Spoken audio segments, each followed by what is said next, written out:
সালাম আলাইকুম রহমতুল্লাহ বারাকাতু। ওয়ালাইকুম আসসালাম রহমতুল্লাহ বরকাত।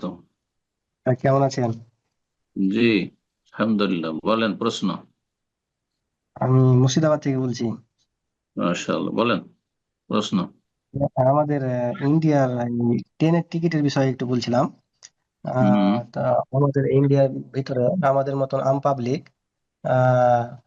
যারা ট্রেনের টিকিট কাটে, তৎকাল টিকিট কাটে যারা, তারা কিন্তু হুম। আমাদের মতন ছেলেরা অনেক জনাই ব্যবসা করে এই টিকিটের বিষয়গুলা। টিকিট হুম। গুলা কাটে, মোবাইলে টিকিট কাটে, কেউ কম্পিউটার টিকিট কাটে। তো বিভিন্ন বিভিন্ন রেটে সরকার থেকে হয়তো 800 টাকা টিকিট হয়, তো তারা হয়তো 1600 টাকা 2000 টাকা এইভাবে রেট ছাড়ে। তারা ভাবে যে আমরা এটা ব্যবসা করি। তো হুম। এটা সরকার থেকে যথেষ্ট, আমাদের তো পরিষেবা দেওয়ার জন্য কাউন্টার আছে। তারপরে আমরা যখন এটা ইউজ করি, তখন আমাদের মধ্যে আম পাবলিকের কাছে বিভিন্ন বিভিন্ন বিভিন্ন রেটে বিক্রি করে, যাকে বলে বিলাকে বিলাকে টিকিট। তো এইটা কতটুকু জায়েজ হবে একটু জানাবেন সবাই।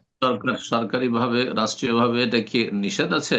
নিষেধ নাই জি তো? জি জি, এটা এটা নিষেধ আছে। এটা যদি জানা মানে জেনে নাই, তাহলে কিন্তু এটা অনেক টাকা, 10 লাখ টাকা কতটুকু ফাইন আছে, তারপরে আবার জেলও হওয়ার সম্ভাবনা আছে সরকার থেকে। যদি দণ্ডনীয় হয়, কাজটি যদি দণ্ডনীয় হয় তাহলে জায়েজ নয়।